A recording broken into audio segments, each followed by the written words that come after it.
Solat lah. So, kita nak solat pun solat lah. Nak baca Quran pun bacalah Quran. Tapi satu amalan ni tolonglah jangan tinggal. Agak-agak apa? Tak, saya kata baca Quran tadi lah. Solat, sedekah pun dah sebut tadi. Apa yang kalau boleh, the least thing, anda jangan tinggal buat benda ni time 10 hari akhir ni. Doa.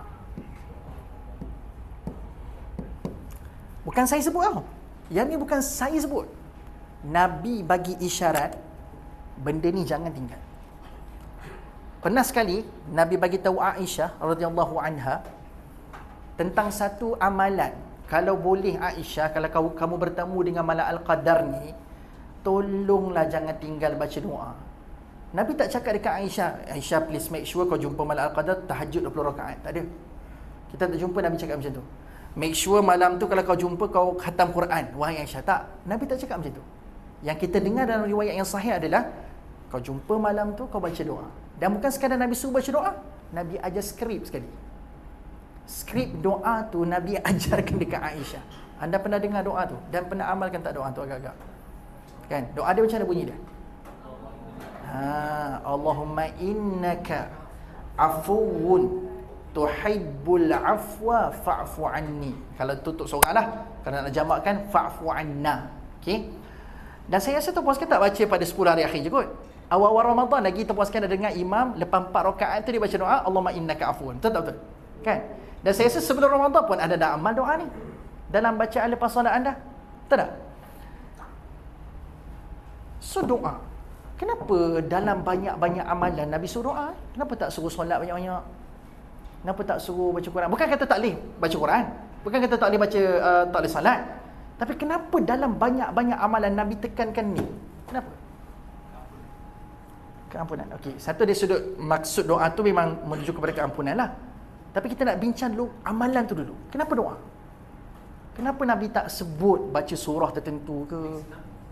Ya? Paling senang kan? Saya nampak tuan-tuan sekalian, Nabi ni brilian dan sangat-sangatlah mengambil berat tentang kemampuan umat-umat dia. Sampai Nabi sebut sesuatu yang Nabi rasa orang yang paling terpelajar dalam agama pun boleh buat dan orang yang tak terpelajar dalam agama pun boleh buat. Dia uzur syar'i ke tak uzur syar'i pun boleh buat. Jadi itu sebab Nabi sebut doa. Sebab Nabi tak nak timbul konflik pada masa akan datang. Alamak, rugilah saya tak boleh baca Quran. Nampak tak? Alamak, rugilah saya tak boleh nak solat. Visionarisnya Nabi sampai Nabi sebut sesuatu yang hari ni kalau dengar, ada can. Tak ada alasan. Satu, tak ada alasan. Yang kedua, aku ada can sebab aku pandai doa. Kan anak kita yang kecil-kecil pun tak puas sekarang bila sebut doa sekarang, dia tahu nak kena buat apa. Tak ada tangan dia. Kan?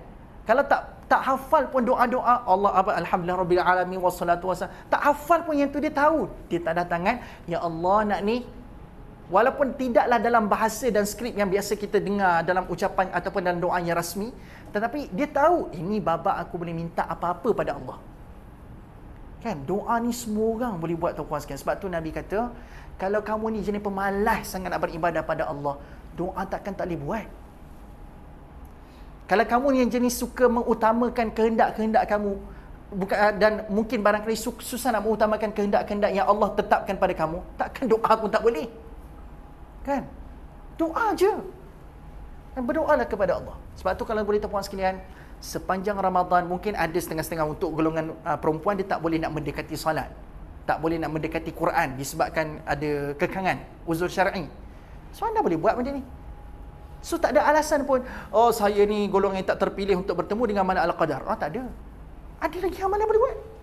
So lakukan.